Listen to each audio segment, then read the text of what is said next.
Welcome to the Global Nomadic Leadership Podcast, where it is all about supporting you with increasing your global leadership adaptability, helping you understand and overcome emotional needs associated with high mobility and managing complex factors that are affecting leaders in the 21st century. This is your host, Dr. Katrina Burrus, taking you from where you are to where you want to be. Welcome to the International Fine Watchmaking Exhibition, better known as SIHH. It is being held on January 18th to the 22nd, 2016 in Geneva, Switzerland. The SIHH is where brands premiere their latest watches, the results of often years of intensive research.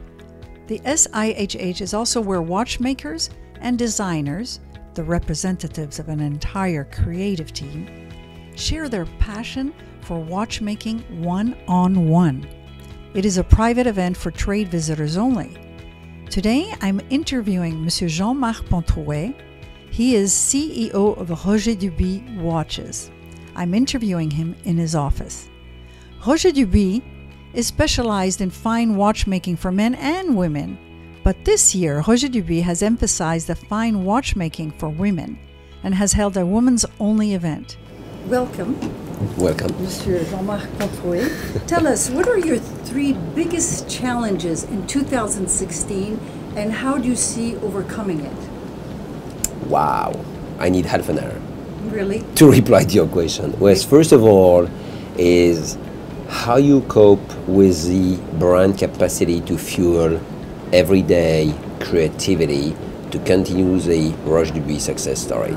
That is about products. Distribution, second challenge, is about how you continue to penetrate some challenging markets where you have a high competition to be able to secure prime position. The third one is how you attract the best talent in your team.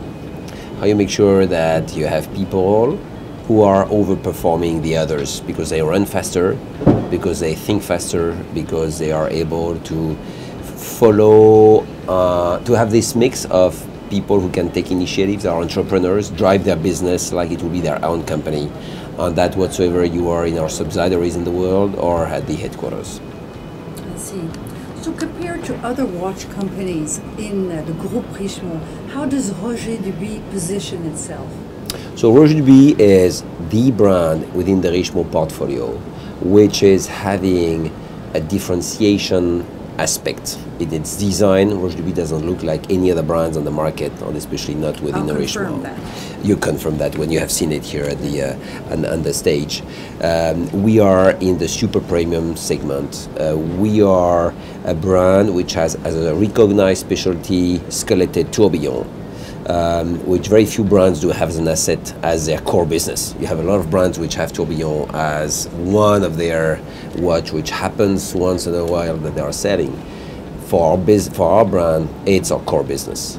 And that's products which are over 150,000 euros. So this is how a brand like us is able to regularly sell these high-ticket products. Excellent. We are more and more younger generation and even our generation are using smartphones and Androids to see the time. How is that going to impact high-end watch companies? But to be honest, I don't know. Because if there is many people who tell you, yeah, of course I have an opinion on the subject, I think that very few people have any idea how this will impact our business, not in the next 3 months, but in the next 10 years. The only thing I know is that half of the population in the world don't have watches today. There is still a big market share to be taken from new watch operators or devices to be able to equip or dress these people who don't have watches today. Second, you can have people who have these smart watches and have at the same time a Roger Dubuis. The people who drive a Ferrari very often have a second car because they cannot do everything with a Ferrari and they need a second car. And so I don't see these two worlds as being competing each other. Yes, you have two wrists, so there is a point where you cannot wear many watches. But I see that very much as complementary worlds. I see that also as an opportunity for us in high-end brands that when you're a kid, you start with your smartwatches, and the more you get mature, you want to get a real one, a real watch, mechanical. You know, it's like when you start, you're young, you don't start necessarily with a Ferrari as your first car. But ultimately, the more you grow, the more you become successful, and the more you have a chance or the wish or the dream to drive a Ferrari. So these two worlds are not necessarily competing each other. They're in different brands, different leagues, markets, yeah. different needs. And let's see, perhaps you will have, you know, all these new adventures. Some have been very successful from the very first day. Some have been a disaster and became a success after 10 years. Some have been a success, then a failure, and then a success. Look at Apple 12, 15 years ago. It was a company in bankruptcy. Apple got 3 phases: a success, a bad result, or again a success. So it can be that the devices we have today in our wrist, when it comes to smartwatches, are going to follow one of these scenarios on how it will impact our premium, super premium segment in these hard watches. I think that very few people have a prediction on that. On the other hand, because you're CEO of Dubuis, how does the leadership of watch companies differ from the leadership from other industries? Is there a difference in what you look for to hire people and then how you manage people? Well, the principles of management, whatsoever you are in a team of 380 people in the watches industry, than in the car business or any others, I think at the end of the day is how you share a project, how you associate all the teams, whatsoever your nationality, towards the same objective. Whatsoever you're American, you're French, you're Japanese, and so ever. We are in small businesses at the end. You know, we are not in big corporations. And the beauty of Dubuis is that we are 380 people, but spread over many countries in the world. So all our challenges, which are not the ones we have only in the luxury business, it's also valid in many other industries. It's how you make sure that the vision, the projects, the target in the next 5 years are shared by all the different nationalities, all the different countries, which are not necessarily at the same stage of their brand development. I don't think we have different approaches in our business compared to others. Yes, you have different profile. The appetite for products is bigger in our industry. The feeling, the sensibility on products is by far higher in our business than if you are in the wall business or in the lighting business. You see what I mean? Yes. So if you don't have any sense on products, on luxury, on this finesse that you find in the luxury business, this is not an industry which is made for you. When you sell a watch at 250,000 euro, you need to have salespeople who understand more than selling. If you are just in the selling register, you have no chance to make it happen. But someone that sells Ferrari cars, would they understand how to sell? Oh yeah, yes. We are in the same business. Private banking, sport luxury cars, because we are not selling luxury products. You sell a service, you sell an attitude, you sell a behavior, you sell this friendly, service-oriented approach, which makes that you are not here to sell by you have 10 minutes to make it happen. You know, if you are in the hard selling, you have nothing to do in our business. We are not here in the copier business. You know, someone from the copier machine have nothing to do in our business. And perhaps I'm wrong, perhaps I can find some examples, but we are preferred to hire people who are coming from the 5 stars luxury hotels, people who work in the Asians airline business, people who work for Ferrari private banking. These are the type of people who are already trained how to handle very high-end demanding customers, which are the same ones who are our customers today. So now also there's a bigger change. More and more baby boomers are going out of the market and more millennials are coming in.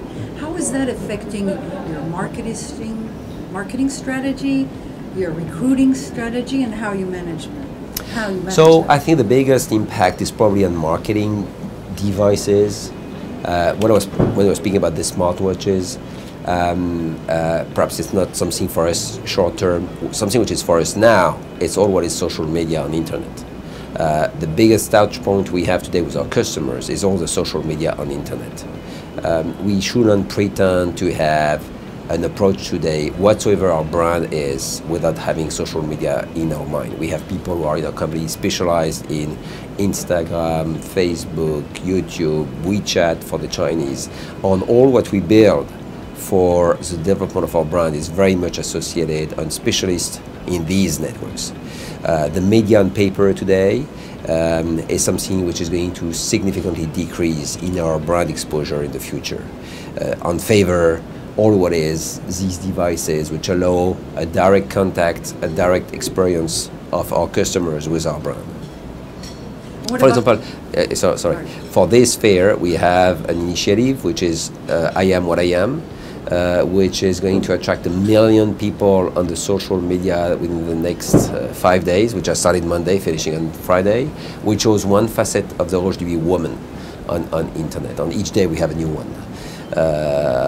And that is what is generating traffic on our internet side. This is what creates a lot of buzz. We are a brand of buzz. If you want to create buzz, it takes a lot of time if you do it only with magazines and press, or it goes very quick if you do it on social media. We are the only brand which on Sunday, before the show starts on Monday morning 9 o'clock, we had here 17 bloggers on Sunday evening to pre-show them. Excellent. Yeah, to pre-show them the fair, on the booths, on the pictures, on the models, and they had an embargo up to midnight Monday morning, and at midnight the world was aware of what we were doing and so on and so on. That's great. What about the recruiting process? I mean, to attract the millennials, it's different and different mindset than you would have the baby boomers. You know, when we have an SIHH, it's not only for the press and for the customers, it's also to hire people. Our HR director has an office here during the fair, which is interviewing so many people you can't imagine. Our best tool to hire people is the staging of our brand here at the SIHH. Because when you have the young kids, or the young generation, the millennium, who are visiting us during the week, and they see Roche Dubuis compared to many of the other brands, they want to come to here. So they identify with the brand. And then they go to internet because they don't necessarily know us, and they find us extremely high-end. So it's not for them in terms of products, but in terms of brand atmosphere, entrepreneurship, values that they are sharing at their school, where you need some freedom to express yourselves, where we have a design team which is integrated, where we want to free ourselves. You know, to find one good idea, you need to get rid of 99 of them. So on we have a lot of people, young talents, many nationalities, who are part of this pool that we're having, on which work on different ideas. It can be the Roche Dubuis world here, it can be new products, new marketing initiatives that we're having. And this young generation has very often as a first touch point our stand here at the SIHH. Interesting. What is your price strategy? Pricing strategy, our average price is 60,000 euro, and we have a worldwide pricing structure, meaning that I don't want in the world to have plus or minus 10% price difference between the countries. Or it's not because it's new in the luxury. It was like that for many years, for a simple reason. Our best sellers are above 100,000 euro. If you start to have 20-30% price difference on high ticket products, the country which has the highest price ticket doesn't sell anymore anything. All our people, all our customers are traveling all over the world. So if you don't have a pricing structure which is re-establishing the prices regularly, up and down. Very often the pricing in the luxury industries has always increased the prices. We have kept the prices. We have allowed ourselves to have the prices down, like we did last year when the Swiss franc was up. 3 days later, at the opening of the fair, we were the only brand to decide a decrease of our prices in Switzerland. Oh. So there's two last questions.